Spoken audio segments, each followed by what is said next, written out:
recent lead guitarist had to move out of state, so we had to step down, and our bass player became our lead guitarist. So we don't have a bass player right now. Isn't And that the dream? Like the bass player becomes the lead guitar player. it's so far it's Usually it's the other way.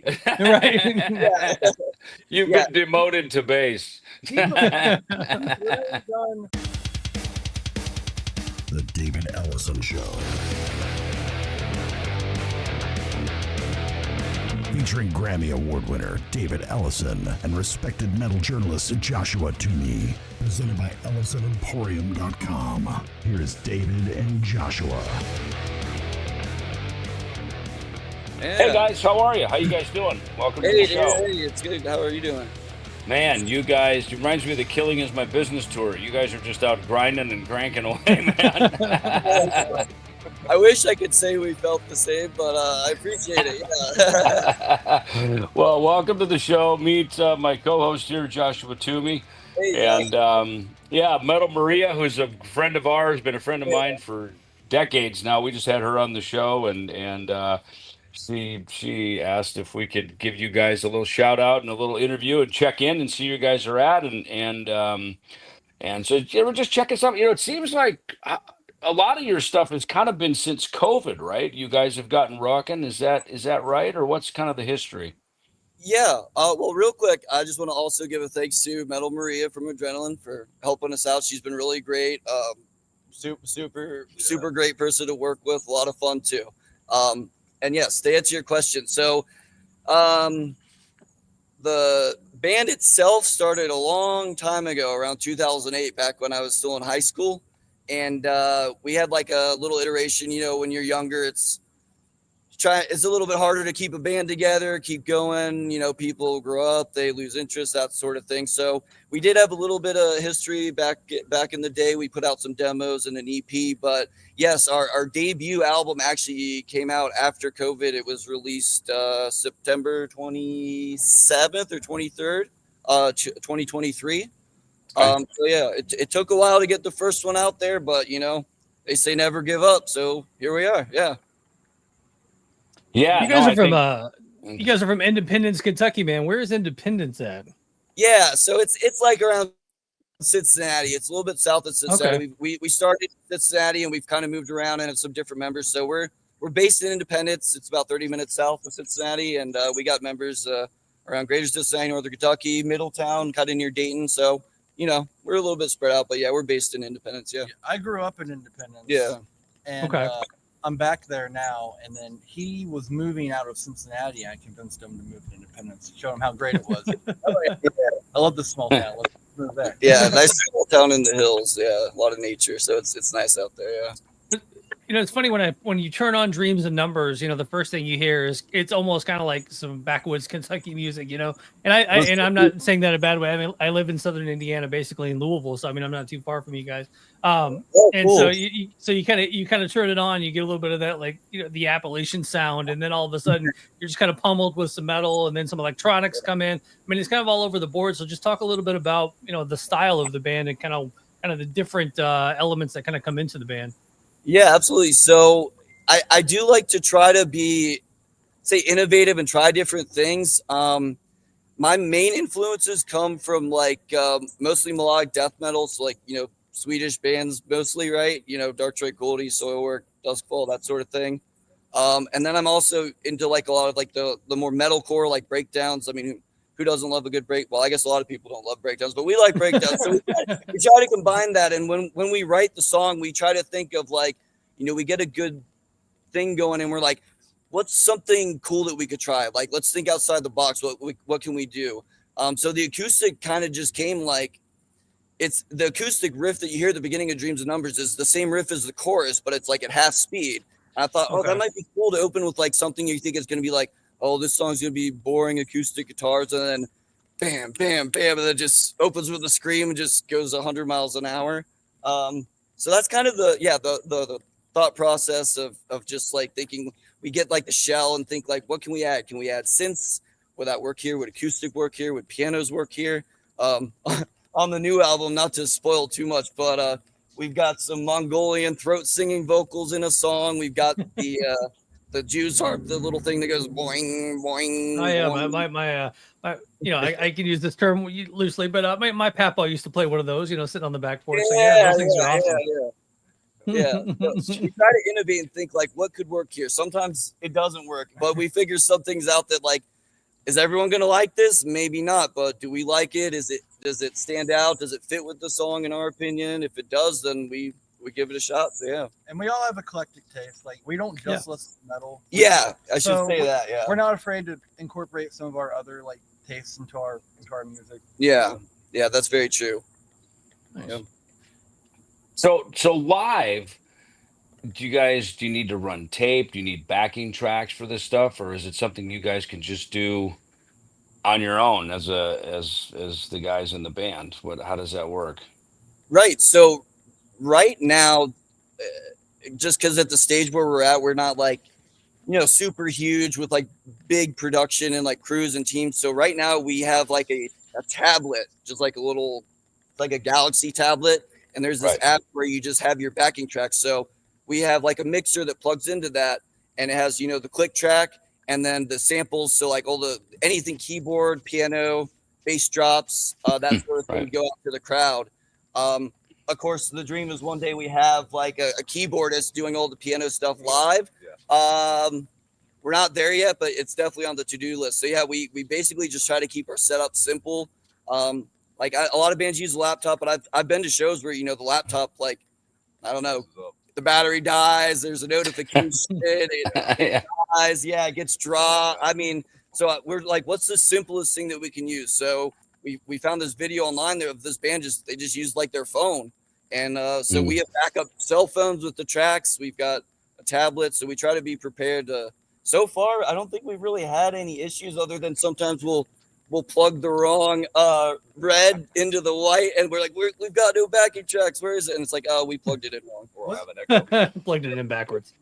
Josh and I were talking about that too, that it's like, at a day, I grew up in an age where, of course, everything was, you're loading in Marshall 412 cabinets and big cabinets, and of course now, I've had guys tell me, they go, oh my God, if you walk into, actually my friend Randy from Stitched Apart, he goes, oh my God, if you walk in and you unload a cabinet off of your trailer, the sound man is just like holding his head like, oh, like he doesn't even want to deal with it. That probably doesn't even know how to deal with it. You know what I mean? Like putting a microphone on a speaker.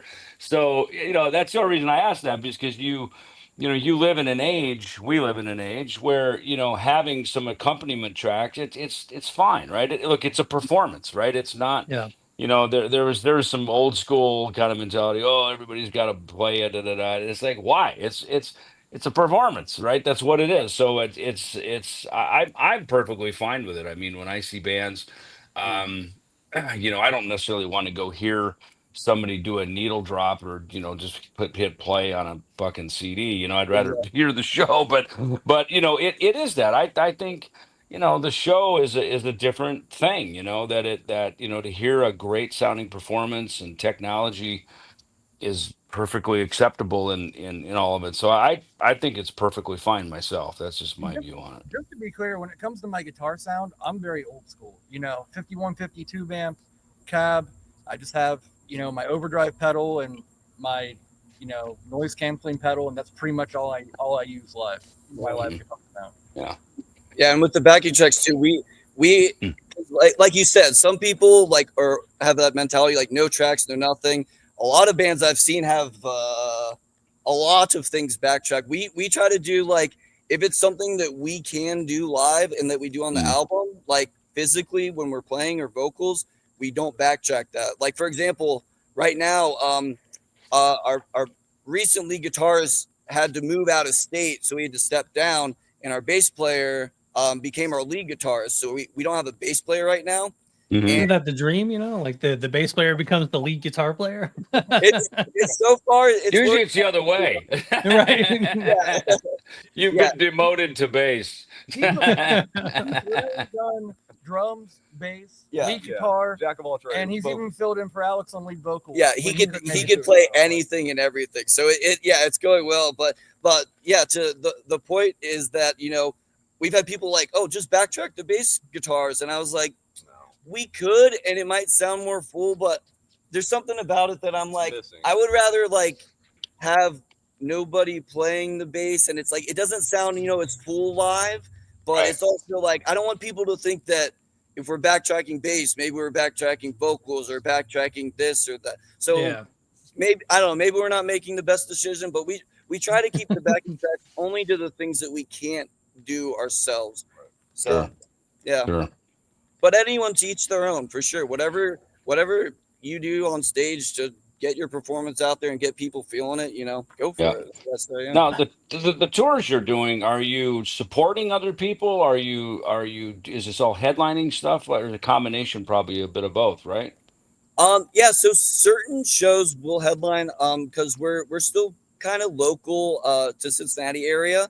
So Mhm. what we're doing now is we're trying to aggressively play a lot of outside states, new cities. So this is me just because we pretty much book all of our own shows, except quick shout out to Q. He's also the person that'll book us in Cincinnati. But outside of that, I just started trying to book my own shows because it's different than it was 10 years ago. Like we could just like ask to jump on shows or sell tickets or but now I don't know what the difference is, but it seems to be a lot harder if you're like unknown or just starting out to get any kinds of shows. So the way that I've been doing it um, is I'll book a show in out of town or in a new place, and I'll make sure that I get like locals like opening, headlining, that sort of thing. Because if you're just coming out of town and you have out of town bands, there, in my experience, they won't book you in a lot of places, especially the further out from where you're from.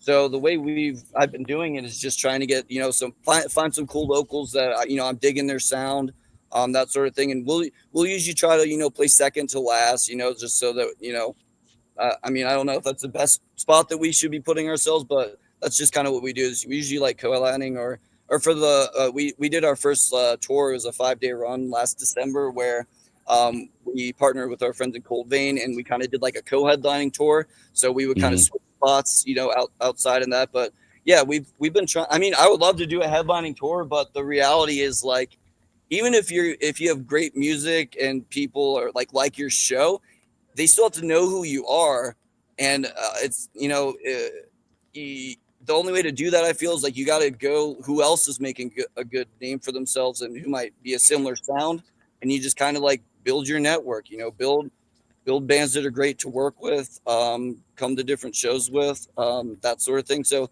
that's kind of how we've been doing it. We would love to headline and have like a ton of people out, but like I said, the reality is we're not there yet. 5 or 10 years, Mhm.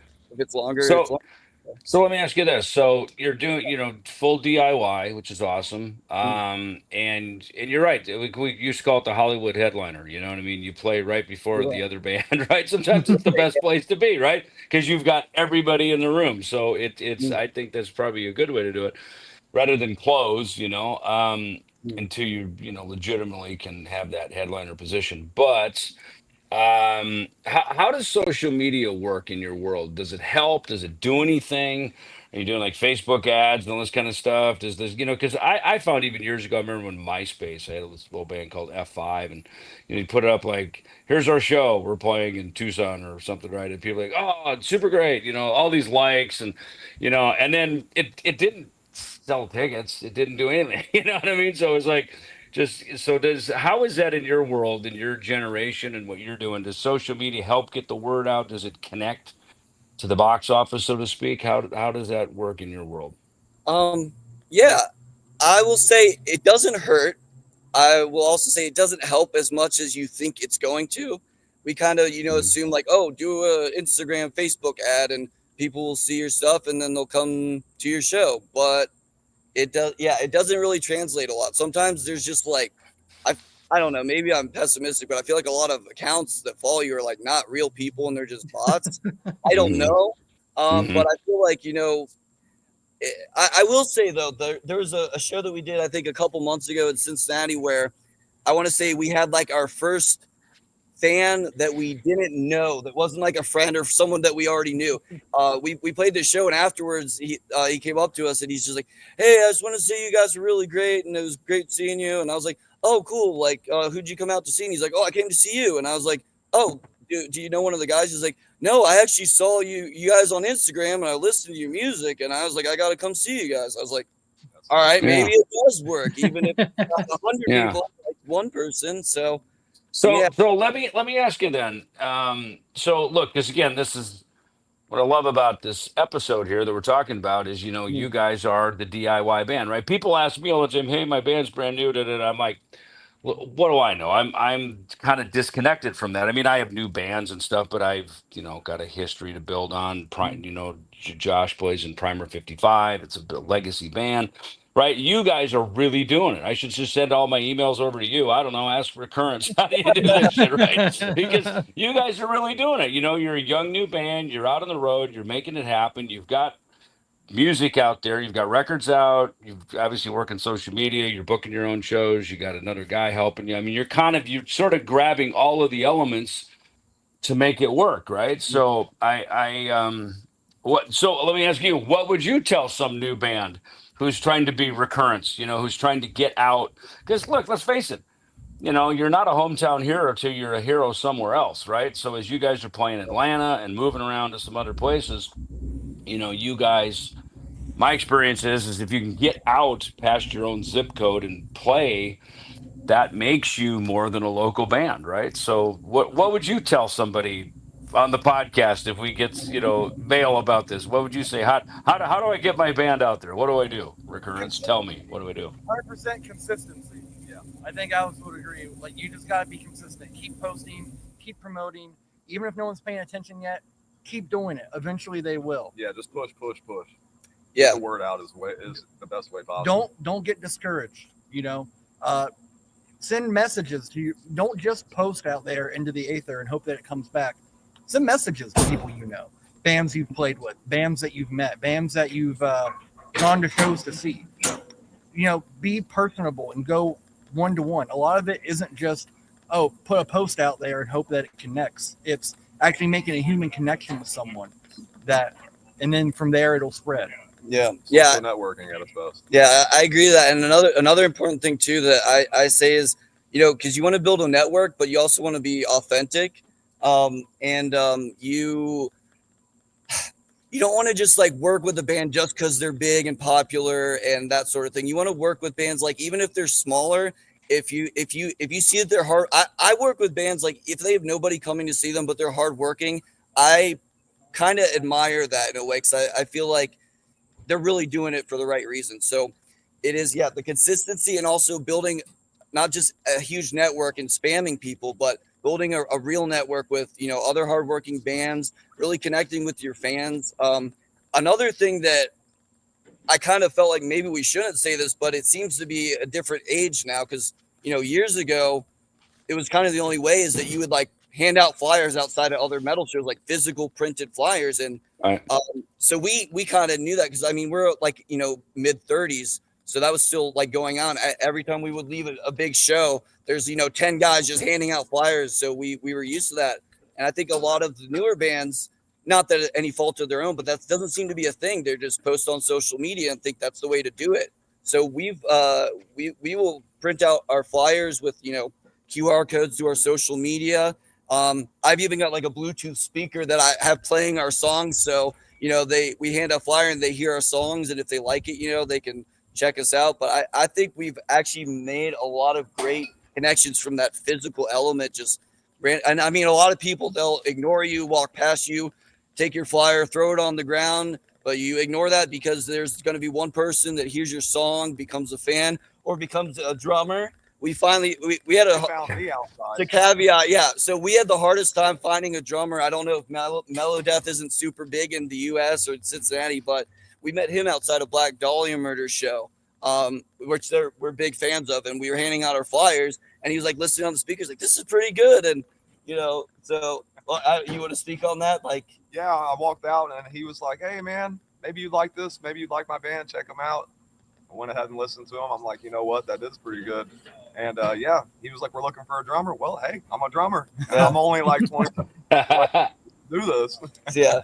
I want to say another big thing that I've seen a lot of bands these days. They'll show up to a show, play their set, and then leave.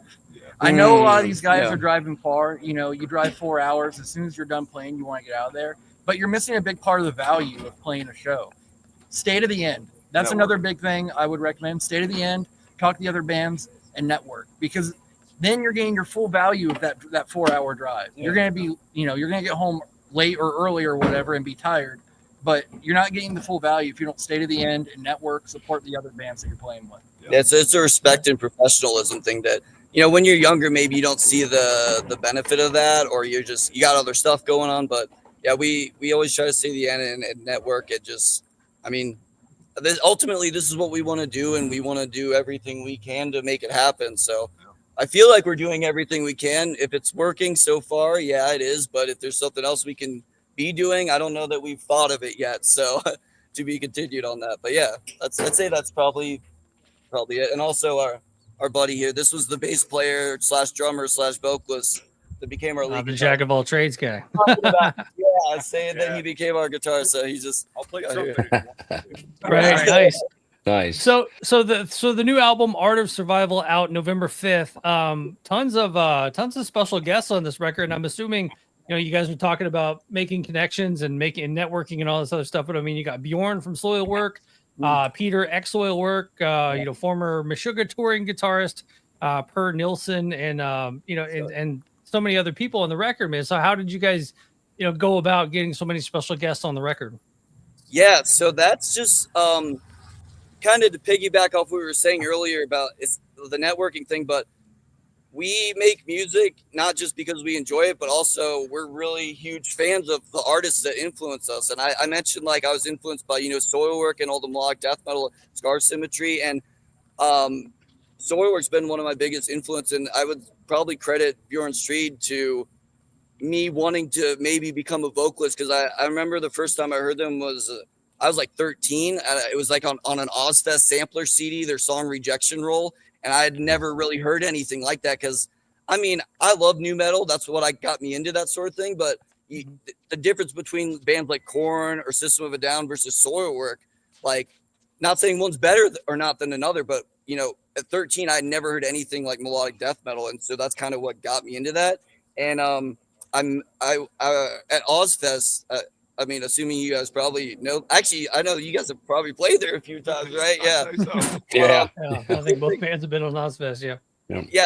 The cool thing about Ozfest that was also new to me at the age of 11 or 12 years old, when I convinced my dad to take me, is that you could meet and greet the bands, and I thought that was insane. I was like, oh my god, I can meet them.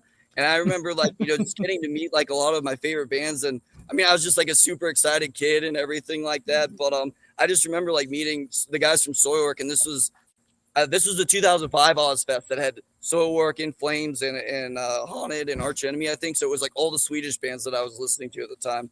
I remember meeting Soilwork, and I can't remember exactly what was said, it was years ago, but I just remember talking to Bjorn and Peter and all the guys, and they were actually talking to me. I don't know, for me, it was just as a kid, that they were respectful and so cool. They were, I don't know, you kind of look up to that sort of thing. They say never meet your heroes, but when you do meet your heroes and they're awesome, it kind of really it makes it work. Yeah. Yes. Well, and that was a good model. Josh and I were talking about that too, because Megadeth, we did Ozfest 98. It was really the first kind of touring package for metal, that went around the USA. And Josh, being a little younger from maybe the more new metal generation, he named off all those bands you just talked about, System of a Down and Korn and Slipknot and all these bands that were all side stage, playing in the parking lot, side stage at the amphitheaters.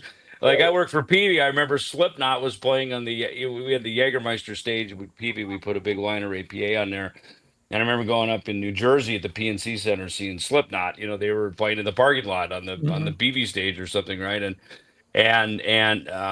which you think is almost unimaginable now with as big as Slipknot is, but that gave everybody that start. So for you guys, it sounds like to see that, right, to kind of get that as the model of this relational thing. That's in my world, that's how Lars was with Metallica. He was the relational guy, and that's how all that shit happened. It wasn't just hire, get a record executive to do it, and I think that is a fault that with some musicians, And it's almost worse in our success. As you get some success, you just think someone else is going to handle it. And it's never like that, right? It's like you're the CEO of your own business, right? So you got to be the first one in and the last one out, right? Like every boss is, right? So really, I like what you said about, there's the show before the show and the show after the show. You know what I mean? Like make sure you hang out for all of it to do the networking and the hanging and those rules have not changed really, from ever in our business. So it's great to hear you guys are doing that. Yeah, and so. the one thing about that too is the people that I still talk to that are in massive bands like Chris Gale, Five Finger Death Punch, and Brent from Brent from Shinedown, things like that. Like I played local shows with those guys in the '90s, and now they're some of the biggest artists out there.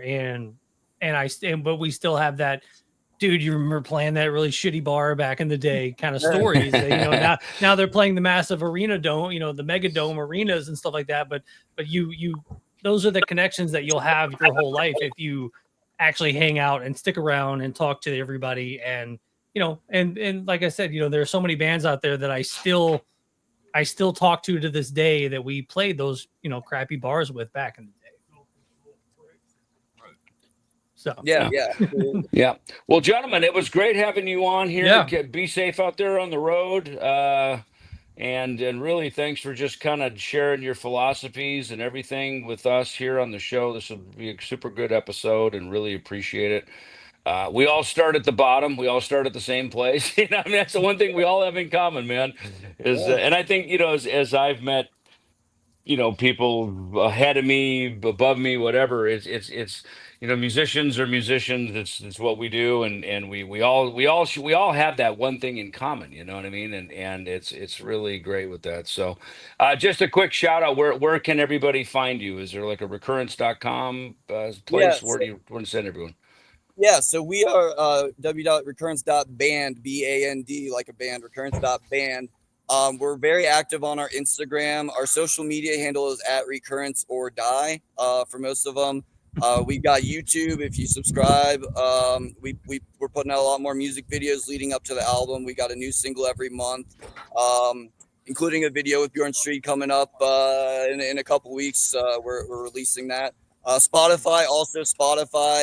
Follow us there so you get new music. We're also on Bands in Town, which is this app that tells you when we're going to be in town near you, and you can if we're not, you can request us. I'd say those are probably the best places, because that way we can stay in touch with you, make sure you guys don't miss out on what we're doing next, because we've got a lot of big plans. So yeah, that's great, guys. Awesome, man. And looking at the tour dates, so September 21st, Lexington, Kentucky, at a club called Girls Burritos. So I'm assuming that's going to be the best place on the entire planet. So yeah. So awesome, All right, guys. Be safe out there. See ya. Yep. Thank you so much. Take care. Bye. Okay. Thank you.